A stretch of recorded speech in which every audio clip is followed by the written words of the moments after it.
This is Lewis Hart for Boxing Social in association with Empire Fight Store and William Hill. Always a pleasure to be joined with Big Mo. You've been sort of common on the channel. I see you on Fight Club.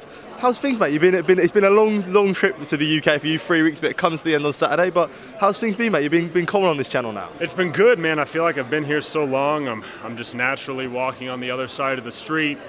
You know, I feel like I'm dipping everything in mayonnaise and speaking the local slang, and it's been cool being here for so long. This is the longest trip I've been here on the UK. Did some, obviously, York Hall 2 weeks ago, did some bare knuckle last week, and now I'm here for Crews-Dezurn and Marshall. I'm excited. 100%. How do you sort of compare London to Manchester? You know, you've been here a couple of times, so is there any city that you sort of prefer, or is there differences that you find? I love London. London's my favorite city by far. No disrespect to Manchester or Liverpool, or I do love Bournemouth, but London's definitely my favorite. And so I feel like London has like so much to where I feel like the other cities, like I kind of just feel like there's nothing as much to do, just because like London you're used to seeing everything basically. So I like Manchester though, but I feel like does the sun not exist here? I feel like I've never seen the sun in Manchester. I feel like it's always raining. It's weird. Another thing I've always thought about Manchester is like London, you've got so many places that are like all over the place, but I think like in Manchester when I'm staying here, staying central, everything's all sort of like quite close to each other. Would you sort of say that? I would say so. I mean, London is obviously bigger and it takes 45 minutes to go 10 feet. But I do feel like everything is a little bit closer in Manchester, but it just feels skewed because of how spread out London is. But I don't know, it's been cool. It's been cool. We'll get back to boxing. An undisputed clash on Saturday. Franchon Crews-Dezurn comes over, faces Savannah Marshall for sort of the undisputed super middleweight titles. Another sort of great main event of sort of women's boxing. You think you've done Shields Marshall and how great of an event this is. We're back with another main event for big show in Manchester. A lot of sort of Savannah sold loads of tickets, so it'd be a good night on Saturday. Absolutely, I think it's going to be a great night. I don't know, it seems like Sky and Box are really starting to cement themselves as kind of the home for big women's shows. Obviously, Taylor Serrano, big show, Kato's with Matchroom and Chantelle and all that stuff. But I did Shields Marshall last year, broke Sky records, had millions of viewers across the world. ESPN got involved, all that stuff. Now we're doing it again, less than a year later, because Franchon is, she saw what it was like here when Marshall faced Shields. She wanted a little bit, so she brought her undisputed belts. ESPN's getting involved again. All the different networks are getting involved again. And off and away we go. I don't know. I think it's cool because, like, obviously Smith Eubank was supposed to be the main event, and we're all bummed that Liam got hurt. But the fact that this fight was the chief support and was able to just, nope, we'll take the main event slot, it just shows how deep the event was to start.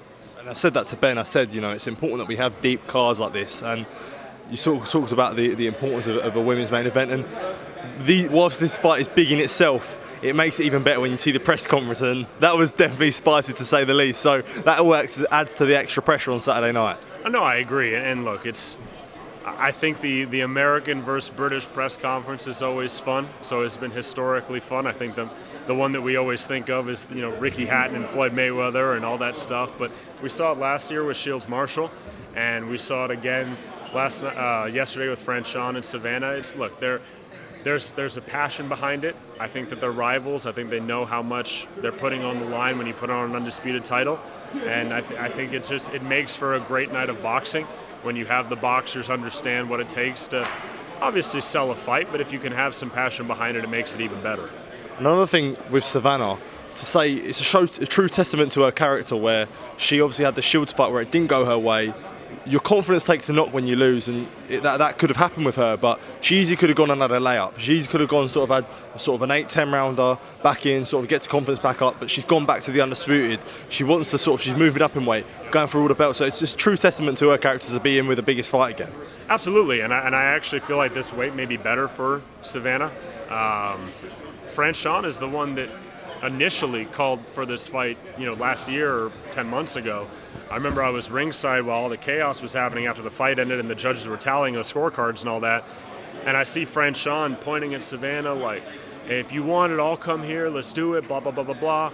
And at the time I was like, I feel like it's a little early. This fight just ended, but the fact that it's come here now is really great. And I think,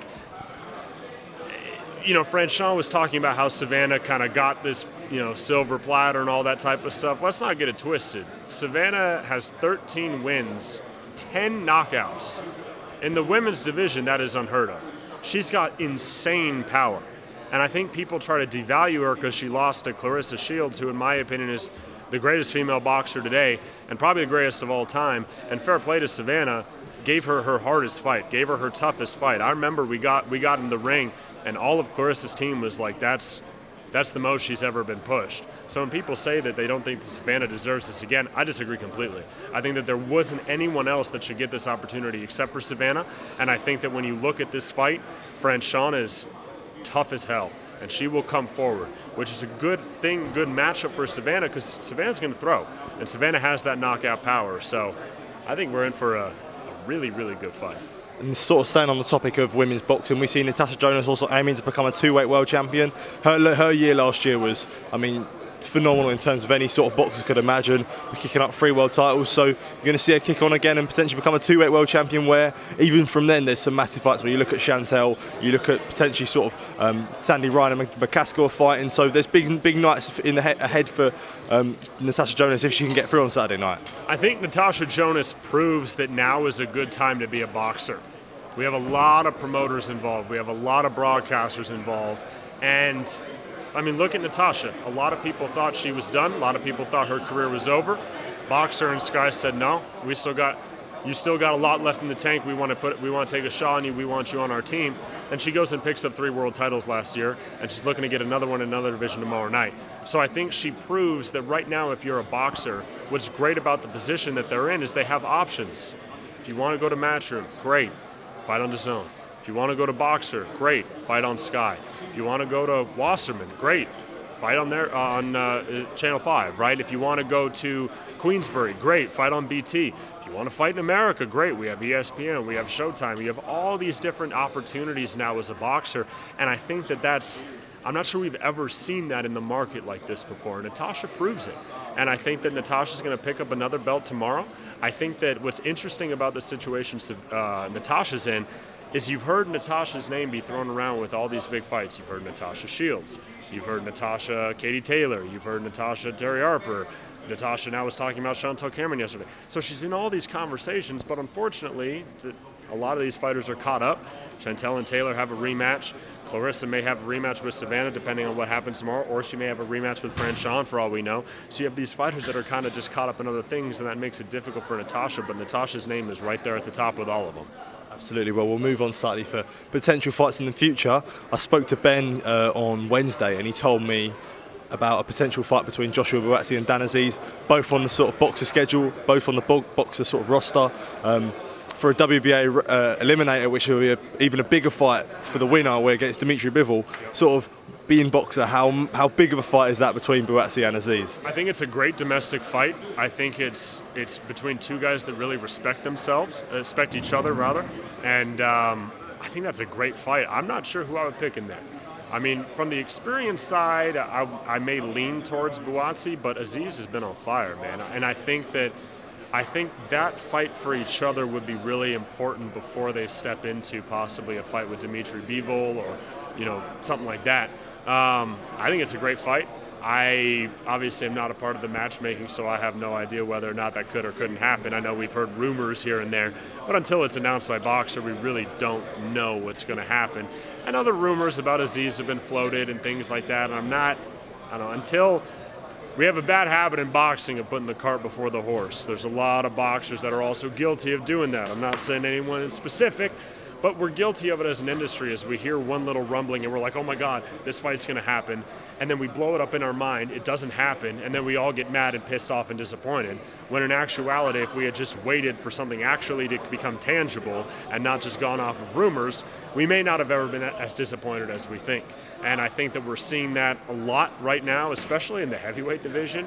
We're hearing all these rumblings, all these rumors, and one promoter's going on one network and one promoter's talking here, and nothing happens, and then we feel like we got left out or we got screwed. But for all we know, nothing might have actually ever been in play anyway. So I think that Boxer's got a plan. I know that they have a slated schedule that they want to announce, and when they announce it, we're going to rock and roll.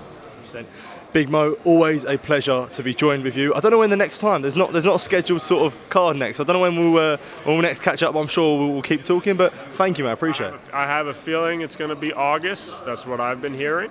But in the meantime, follow Lewis Hart, follow Boxing Social, follow myself, and I'll see you guys tomorrow night live from the AO Arena in Manchester. Adios. Big Mo, thank you, mate.